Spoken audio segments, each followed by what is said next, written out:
सभी को जय मसीह की। एक बार फिर हम धन्यवाद देते हैं कि एक नई सीरीज शुरू हुई है सजीवा वाहिनी में।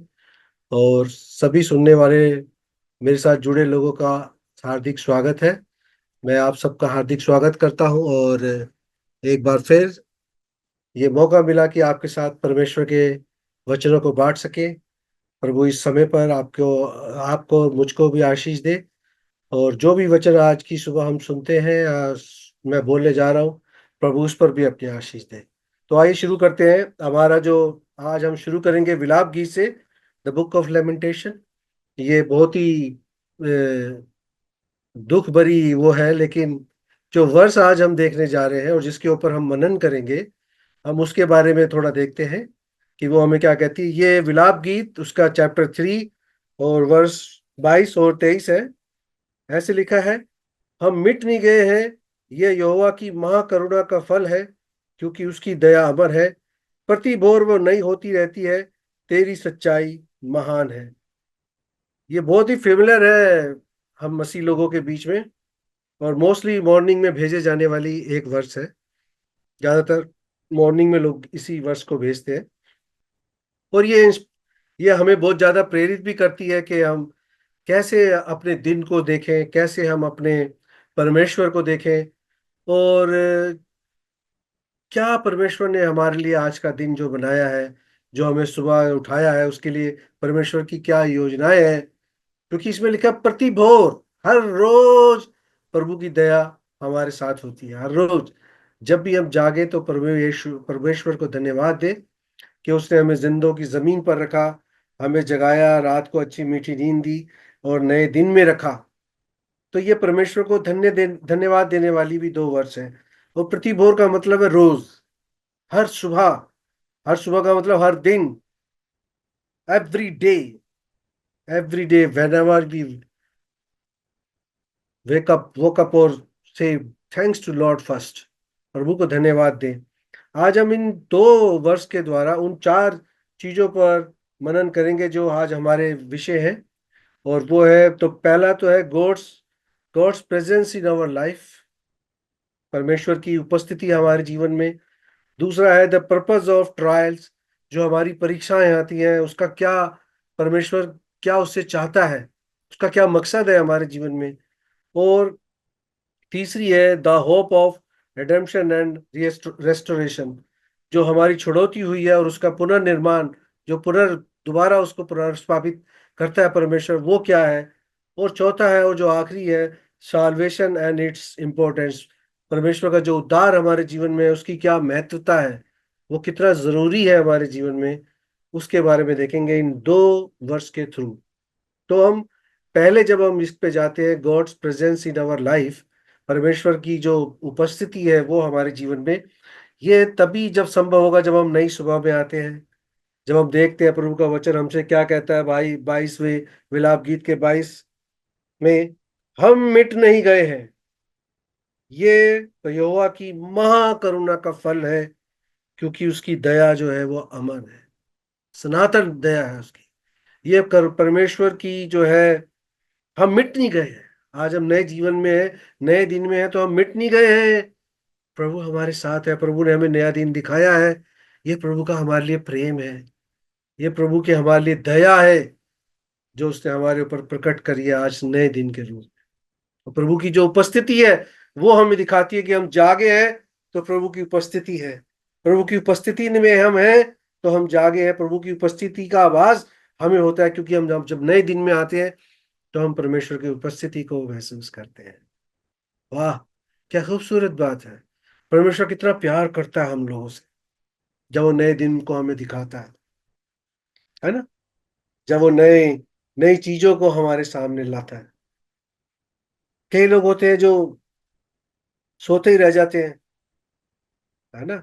लेकिन जब हम नए दिन में आते हैं, तो हमारी ये जिम्मेदारी है कि हम परमेश्वर को धन्यवाद दें सबसे पहले। और परमेश्वर की उपस्थिति को हम कैसे देखते हैं, मैं वो आपको बताना चाहता हूँ परमेश्वर के वचनों के द्वारा।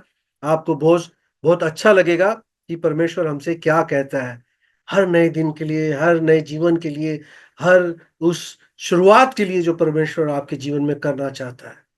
देखते हैं यशायाह की पुस्तक उसका खोले हम तो द बुक ऑफ आइजैया, और उसके 41 को हम देखेंगे।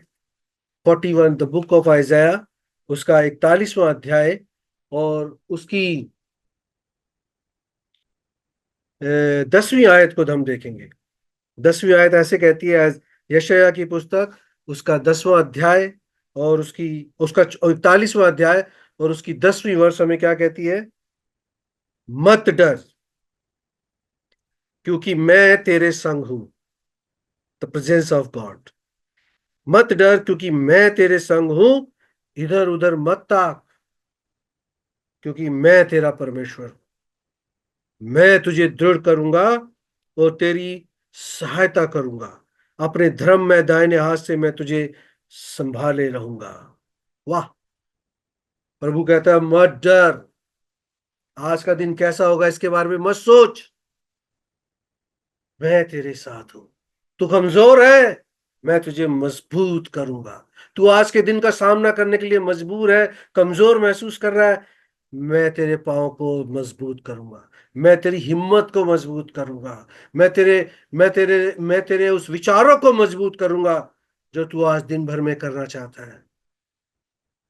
प्रभु की प्रेजेंस को हम देखते हैं जब भी हम नए दिन में आते हैं। परमेश्वर की उपस्थिति हमारे साथ दिन भर चलती है, जैसे मूसा के साथ चलती थी, है ना, इजरायलियों के साथ चलती थी। परमेश्वर आपको मैं आज आप बहुत ही एक ऐसी बात कहता हूं जो आपने और लोगों से भी सुनी होगी, आज एक बार फिर सुन लो। हम लोग परमेश्वर से दूर नहीं जाते हैं, हम लोग परमेश्वर से दूर चले जाते हैं, लेकिन परमेश्वर हमसे दूर कभी नहीं जाता, क्योंकि उसका वचन हमें बताता है, ना तो मैं तुम्हें छोड़ूंगा और ना ही मैं तुम्हें त्यागूंगा।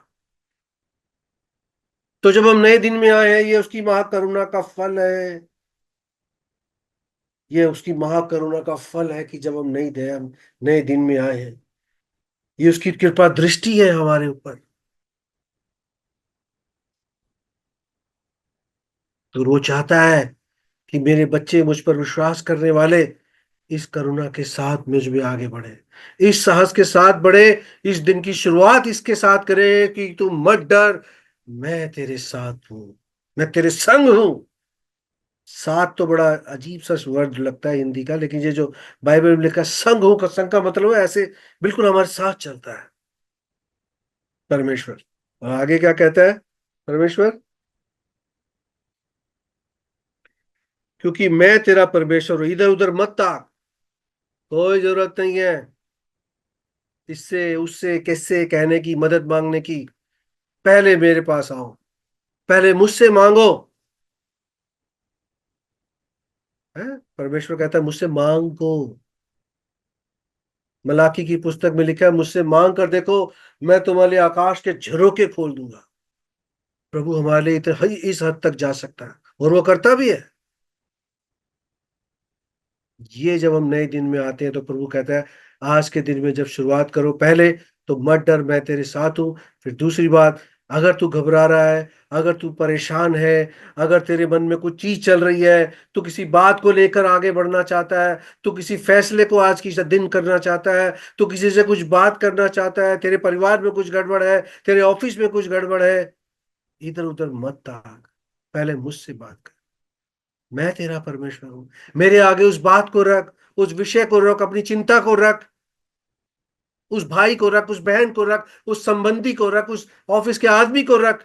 मेरे सामने उसके नाम से पुकार तो सही, प्रार्थना तो कर। मैं तेरे साथ। ये प्रभु की प्रेजेंस होती है जब हम नए दिन में आते हैं। प्रभु की प्रेजेंस दिन में नहीं, रात में भी हमारे साथ चलती है, दिन भर 24 घंटे। क्योंकि हमारा परमेश्वर 24/7 का परमेश्वर है। वो संडे मंडे, एक दिन दो दिन का नहीं है। बाइबल में लिखा है, वो युगान युग का परमेश्वर है। He is eternal God. वो सनातनी परमेश्वर है, सनातन का परमेश्वर है, अनादि परमेश्वर है। वो हमारे साथ, क्या खूबसूरत बात। क्या खूबसूरत बात है ना। ये प्रभु की प्रेजेंस है आपके साथ। मैं तुझे मजबूत करूंगा, तेरी सहायता करूंगा। यशायाह नबी की पुस्तक 41वें अध्याय 10वीं वर्ष को हम पढ़ रहे हैं, उसमें वो कहता है, मैं तेरी सहायता करूंगा, इधर उधर मत ताक, मैं तेरा परमेश्वर हूं, मैं तेरे पाँव को दृढ़ करूंगा, इधर उधर मत ताक, मैं तेरा परमेश्वर हूं, तू मुझसे बोल, मैं तेरी सहायता करूंगा। ये प्रभु की प्रेजेंस को दिखाता है। हमारे दुख में, हमारे सुख में, हमारे ऊंचे में, हमारे नीचे में, हमारे सोने में, हमारे बैठने में, हमारे जागने में, हमारे चलने में, हमारे बोलने में प्रभु हमारे साथ है, हमेशा हमारे साथ है। तो हमें छोड़ता नहीं है, हमें त्यागता नहीं है। थैंक यू लॉर्ड, आप हमें कभी नहीं छोड़ते। प्रभु तेरा धन्यवाद, है ना। तो प्रभु के परमेश्वर की, प्रभु गॉड्स प्रेजेंस को हम दिन में देखते हैं जब हम शुरुआत करते हैं। जब आप जागे हो तभी आप प्रभु की प्रेजेंस को महसूस करिए। दिन भर चलते हैं, उसकी प्रेजेंस को महसूस करिए। उसके प्रेम को उसके प्रेम को महसूस करें। उसके वचनों के अनुसार अपने जीवन को चलाते हैं, उसके वचनों पे चलें। अगर आप उसके वचन पे चल रहे हैं, प्रभु की प्रेजेंस आपके साथ चल रही है। आप उसके प्रेम में चल रहे हैं, प्रभु की प्रेजेंस आपके साथ चल रही है। ये हमारा पहला पॉइंट था, God's presence in our life.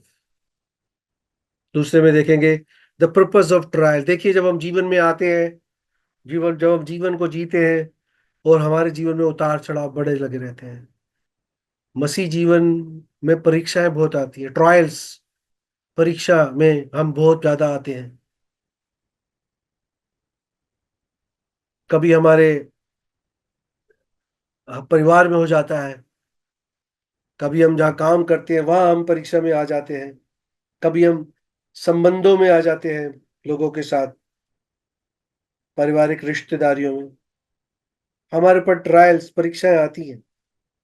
ये क्यों आती हैं लेकिन? क्यों आती है? किसी में बाइबल में तो लिखा है कि मसीह जन पे बहुत सी परीक्षाएं आती हैं। भजन 19 में लिखा है, बहुत सी आती हैं। लेकिन परमेश्वर क्या करता है? परमेश्वर हमें क्या कहना चाहता है जब हम परीक्षाओं में हो? आइए हम देखते हैं बाइबल से ही। सारी चीजों का जवाब है बाइबल में।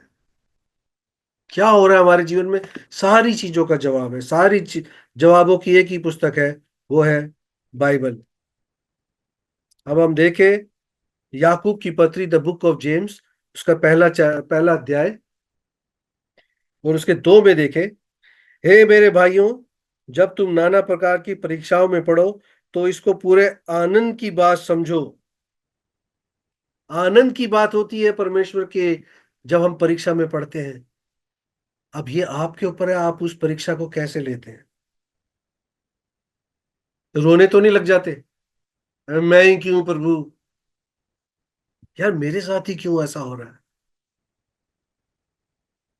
हम ऐसा सोचे ना, क्योंकि जो परीक्षाएं आती हैं वो हमारे अपने ही कुछ कामों की वजह से आती हैं। प्रभु किसी को परीक्षा में नहीं डालता, प्रभु तो परीक्षा में से निकालता है।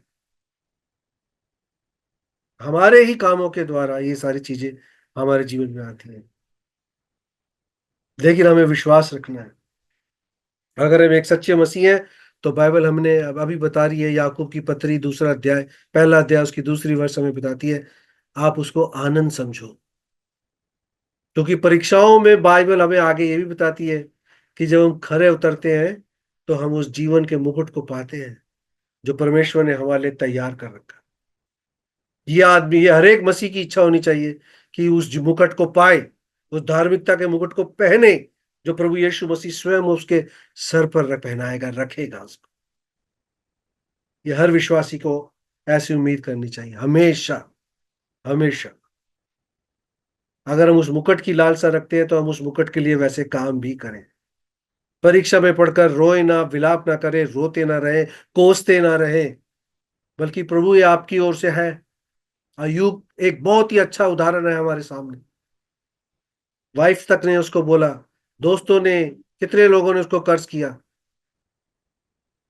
लेकिन वो परमेश्वर के उसने परमेश्वर को नहीं छोड़ा, है ना। उसने परमेश्वर को नहीं छोड़ा, बल्कि वो उस काम में लगा रहा।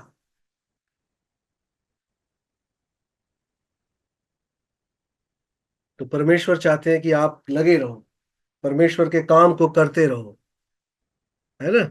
परमेश्वर आपसे वो चाहता है, परमेश्वर आपको मजबूत करना चाहता है, परमेश्वर आपको मजबूत करना चाहता है,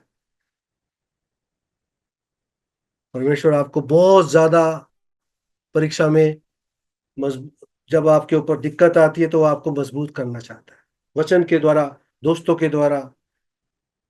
इसलिए हम जब भी परीक्षा में पढ़े, परमेश्वर के पास जाए, उसको आनंद समझे, क्योंकि परमेश्वर उस परीक्षा से निकालेगा भी, यदि हम परमेश्वर के पास जाते हैं तो। हमारा तीसरा है the hope of redemption and restoration. परमेश्वर ने जो हमें छुड़ाया है, जो हमारे को उद्धार की जो हमें आशा दी है, और उसको वो कैसे पुनर्स्थापित करता है, पुनर्निर्माण करता है, उसकी ओर हम देखेंगे। किस वर्ष को देखेंगे हम इसके लिए? बाइबल को हम बाइबल को देखेंगे, गलतियों की पुस्तक, और उसके तीसरे अध्याय को, और उसकी 13 और 14 वर्ष को हम पढ़ेंगे। इसके लिए क्या लिखा है? मसीह ने जो हमारे लिए शापित बना, हमें मोल लेकर व्यवस्था के हिसाब से छुड़ाया, क्योंकि लिखा है, जो कोई काट पर लटकाया जाता है वो शापित है। यह इसलिए हुआ कि अब्राहिम की आशीष मसीह यीशु में अन्य जातियों तक पहुंचे, और हम विश्वास के द्वारा उस आत्मा को प्राप्त करें जिसकी प्रतिज्ञा हुई है। परमेश्वर ने जो हमें छुड़ाया है, अपने आप को दिया है पहले। हमारी छुड़ौती के लिए प्रभु ने अपने आप को दिया है। ये जो नया दिन हमारे जीवन में आता है, ये इस उम्मीद और इस आशा के साथ भी आता है कि क्या हम परमेश्वर के लिए कुछ करने जा रहे हैं, क्या हम परमेश्वर के बलिदान के बारे में लोगों को बताते हैं, क्या हम परमेश्वर के बारे में लोगों को बताते हैं।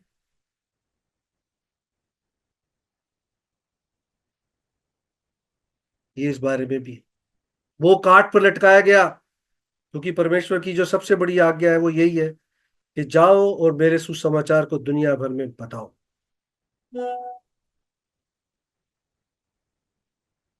क्या हम ये काम करते हैं? क्या हम अपने उद्धार का मजा खुद ही ले रहे हैं? खुद का तो मजा कुछ होता ही नहीं है। उद्धार का मजा तो लोगों के साथ बांटने में होता है, लोगों को बताने में होता है। तो दोस्तों मेरे प्रियो, ये जो नई दिन आया है हमारे जीवन में, ये जो नया काम परमेश्वर, नया दिन हमारे जीवन में दिखे दिया है परमेश्वर ने। पहले प्रभु कहता है कि मत डरो, इधर उधर मत ताको। फिर प्रभु हमें कहता है, जो तुम्हारे को दिन भर की परीक्षा है या जो अब तक की परीक्षा है, उसको आनंद मनाओ। फिर जब इस आनंद से आपको प्रभु निकालता है, उस आनंद के बारे में लोगों को बताओ। जो छुड़ौती आपकी हुई है, कैसे परमेश्वर ने उस परीक्षा से निकालकर आपके जीवन को दोबारा से ठीक किया, पटरी पर लेकर आया, उस रेस्टोरेशन को बताओ, लोगों को बताओ, एक गवाही रखो। ये उसकी महाकरुणा का फल है। विलाप गीत में हमने पढ़ा, प्रति भोर वो नहीं होती है, प्रतिदिन वो नहीं होती है। प्रतिदिन क्या हम किसी को बताते हैं कि परमेश्वर प्रभु यीशु मसीह ने हमारे लिए जान दी, वो काट पर चढ़ा, हमने अभी पढ़ा। कैसी भयानक मृत्यु, प्रभु ने दर्दनाक मृत्यु हमारे और आपके लिए सही है। क्या हम इसके बारे में लोगों को बताते हैं? बहुत रेयर, क्योंकि माहौल भी आजकल कुछ ऐसा है, कुछ कह नहीं सकते। लेकिन मैं प्रार्थना करता हूँ कि प्रभु आपको और उम्मीद दृढ़ करे, मजबूत करे, कि आप मजबूती से अपने परमेश्वर के बारे में बता सके। ये उसकी महाकरुणा का फल है कि परमेश्वर ने हमें जिंदा रखा है, आज के दिन तक रखा है। तो हम आज के दिन में परमेश्वर के बारे में लोगों को बताएं, अपनी उद्धार, अपने रिडेम्पशन को, अपनी छुड़ौती को लोगों को बताएं। आपके जीवन में परीक्षा आई, गलत काम हुए, कैसा जीवन था, प्रार्थना करी, परमेश्वर ने जीवन बदला, परमेश्वर ने उस परीक्षा से निकाला, परमेश्वर ने उस दुख को दूर किया। परमेश्वर ने किसी के साथ मेरी बुरी चल बातचीत थी, मैंने परमेश्वर से प्रार्थना करी, परमेश्वर ने उस भाई के साथ, बहन के साथ, रिश्तेदार के साथ मेरे जीवन को फिर से प्यार से जोड़ दिया। इसके बारे में गवाही दें। मेरे को चर्च में कुछ गलत लग रहा था, मैंने बात करी, प्रार्थना करी, परमेश्वर से जुड़ा, परमेश्वर के आगे इस विषय को रखा, वो चीज सारी ठीक हो गई। इस गवाही को चर्च में दें, ताकि और लोग इनकरेज हो सके, ताकि और लोग इनकरेज हो सके।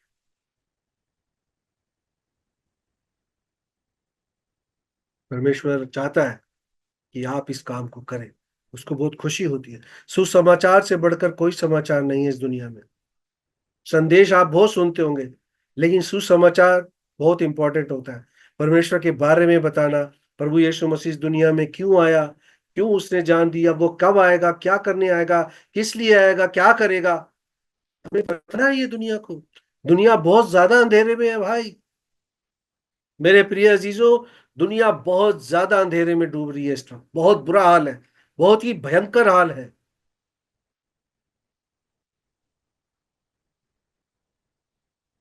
आप एक गवाही के रूप में बताएं लोग। परमेश्वर ने नया दिन दिया, प्रतिभोर जो दिया, नई होती है, नया आपके जीवन में क्या किया आज, तो आप लोगों को बताएं उसके बारे में। ठीक है। अब मेरा चौथा और आखिरी है, साल्वेशन एंड इट्स इम्पोर्टेंस। जो हमारा उद्धार हुआ है, उसकी जो विशेषता है, उसकी जो महत्व, जो उसकी इम्पोर्टेंस है, वो क्या है हमारे जीवन में, उसके बारे में बताना है। हमें ये बताना है लोगों को इसके बारे में। वो अब इसके लिए अब एक वर्ष देखेंगे, वो है जोना की पुस्तक। अगर हम इफिसियों में जाए, सॉरी, इफिसियों में जाए और उसका दूसरा अध्याय और देखें, तो उसमें ऐसे लिखा है 8 और 9 में। इफिसियों की पुस्तक दूसरा अध्याय 8 और 9 में लिखा है, क्योंकि विश्वास के द्वारा अनुग्रह अनुग्रह से तुम्हारा उद्धार हुआ है, और यह तुम्हारी ओर से नहीं, वरन परमेश्वर का दान है, और ना कर्मों के कारण, ऐसा ना हो कि कोई घमंड करे। हमें घमंड करने की कोई जरूरत नहीं है। परमेश्वर ने जो हमारा उद्धार किया है, उसको तो हमें लोगों को बताना है, उसके बारे में ज्यादा से ज्यादा बताना है, ज्यादा से ज्यादा बताना है। जो हमारा साल्वेशन हुआ है, उसकी इंपॉर्टेंस को हमें बताना है। परमेश्वर ने जो जो उद्धार की जो इंपॉर्टेंस है, जो महत्वता है उसकी, उद्धार कितना जरूरी है आपके अपने खुद के जीवन के लिए भी और औरों के जीवन के लिए भी, इसको बताना है।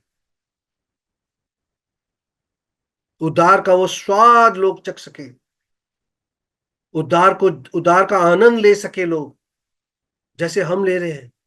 इसके बारे में लोगों को बताना है।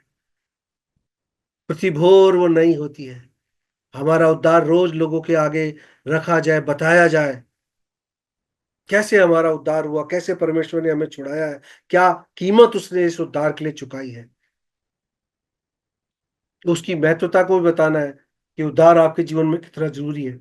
अगर हम इसकी इंपॉर्टेंट को जब तक नहीं समझेंगे, जो उद्धार हमारे जीवन में परमेश्वर ने किया है, जिस उद्धार के आनंद में हम जी रहे हैं, जिस उद्धार को हम लोगों के साथ बताते हैं, बांटते हैं, चर्च में जिस उद्धार के कारण हम जाते हैं, कलीसिया में शामिल होते हैं, रोटी में शामिल होते हैं, प्याले में शामिल होते हैं,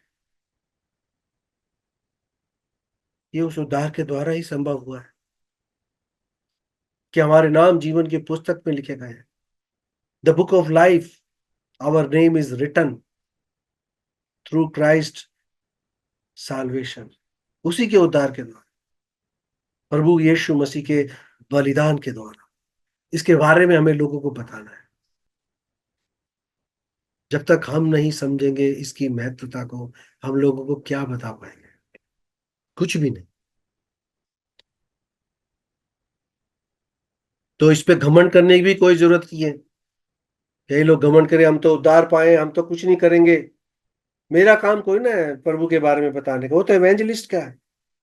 मेरा काम कोई ना, मैं बाइबल लेके लोगों के पास जाऊं, सड़क किनारे खड़ा होके बताऊं, ये मेरा काम नहीं, नहीं नहीं। ऐसा क्यों सोचते हैं भाई? अगर परमेश्वर ने मेरे लिए जान दी है तो परमेश्वर ने जगत के लिए भी जान दी है। परमेश्वर ने जगत से इतना अधिक प्रेम किया। उसमें यह क्यों ना लिखा कि परमेश्वर ने किसी एक आदमी से प्रेम किया? नहीं, बाइबल में लिखा है परमेश्वर ने जगत से इतना अधिक प्रेम किया ताकि जो कोई उस पर विश्वास करे, उस विश्वास को पाने के लिए, उस विश्वास को पर विश्वास करने के लिए लोगों को अपने साल्वेशन के बारे में बताना जरूरी है और उसकी महत्वता को बताना जरूरी है, उसकी क्या इंपॉर्टेंस है आदमी के जीवन में, उसको बताना बहुत जरूरी है। प्रतिभोर प्रभु की नई करुणा जो नई होती है। हम मिट नहीं गए। मेरे अजीजों, आप मुझे सुन रहे हैं आज, हम मिट नहीं गए हैं। नया दिन हमारे जीवन में आया है, हम मिट नहीं गए हैं। ये किसके द्वारा संभव हुआ है? ये उसकी महाकरुणा के द्वारा संभव हो गया। वो करुणा जो प्रति बोर हर रोज नहीं होती है और हर रोज हमें कुछ काम के लिए, कुछ उद्देश्य के लिए जगाती है। जीवन में एक एक दिन, एक एक घंटा, एक एक घड़ी बड़ी इंपॉर्टेंट है। व्यर्थ में वो ना जाए, क्योंकि ये उसकी महाकरुणा का फल है कि हम भी फल लेकर आए। अगर हम फल लेकर नहीं आएंगे, बाइबल यूहन्ना रचित सुसमाचार में लिखा है, जो टहनी मेरे द्वारा नहीं फलती मैं उसको काट देता हूँ, छांटता हूँ। वो परीक्षा आती है जब, वो छांटना वही है। और वहां उसमें यह भी लिखा है कि मुझसे अलग होकर तुम कुछ भी नहीं कर सकते। मुझ में लगे रहोगे तो आप फल लेकर आओगे। मेरे उद्धार के बारे में जब लोगों को बताओगे तो और फल आएगा। मेरी महाकरुणा के विषय में लोगों को बताओगे तो मैं प्रसन्न होऊंगा, प्रभु कहता है। जब मैं तुम्हें प्रतिदिन नया दिन देता हूं तो मुझे धन्यवाद दो। इधर उधर मत ताको। मैं तुम्हारा परमेश्वर हूं, मैं तुम्हारी सहायता करूंगा, मैं तुम्हें मजबूत करूंगा। ये उसी की महा बड़ी दया का, करुणा का फल है। प्रति भोर वो नहीं होती, हम मिट नहीं गए हैं। दोस्तों, विश्वासी तो कभी मिटेगा ही नहीं। ये बात ठीक है कि एक दिन हम इस दुनिया से जाएंगे, सबको जाना है। लेकिन बड़ी खुशखबरी है कि हमारे लिए एक जगह तैयार है। प्रभु यीशु मसीह तैयार कर रहा है, उससे काम तैयार कर चुका है। वो हमें लेने आएगा, न्याय बनकर आएगा, न्यायकार बनकर आएगा और हमें ले जाएगा। क्या हम अपने उसके न्याय के आगे टिकने के लिए तैयार हैं? क्या हमारे काम ऐसे हैं कि हम उस न्याय के आगे टिक सकें? ये सोचना मेरे और आपका काम है और ये मैं आप ही के ऊपर छोड़ता हूँ। धन्यवाद इस विषयों के लिए। आज हमने 4 विषयों पर गौर किया। God's presence in our life, the purpose of trials, the hope of redemption and restoration, and the fourth one is salvation and its importance. प्रभु की उपस्थिति हमारे जीवन में, जो परीक्षाएं आती है उनका मकसद क्या है, और परमेश्वर ने जो हमें छुड़ौती की आशा दी है और उसके जो पुनर्निर्माण किया है वो क्या है, वो किस प्रकार है, और हमारा जो उद्धार हुआ है उसकी क्या महत्वता है, उसकी क्या इंपॉर्टेंस है हमारे जीवन में। आज हमने इन 4 बिंदुओं को देखा, 4 पॉइंट्स पर हमने बातचीत करी। मैंने पूरी कोशिश करी है कि अच्छे तरीके से बता पाऊँ। अगर कुछ समझ में ना आया हो तो मुझे आप माफ करें। प्रभु आप सबके साथ रहे। प्रभु आप सबको आशीष दे, आपके काम पर आशीष दे, आपके परिवार पर आशीष दे, आपकी सेवा पर आशीष दे। सजीवा वाहिनी के लिए एक बार फिर से हृदय से धन्यवाद देते हैं और इस मिनिस्ट्री के लिए बहुत दुआएं आप लोग भी करिए। जो लोग यहाँ काम करते हैं उन पर आप पर उनके लिए प्रार्थना करिए। परमेश्वर उनके परिवार पर आशीष दे, उनके काम पर आशीष दे, उनको सबको अच्छी सेहत बख्शे। एक बार फिर आप सबको जय मसीह की। सब पर प्रभु यीशु मसीह का अनुग्रह और आशीष हमेशा बनी रहे। आमीन। जय मसीह की।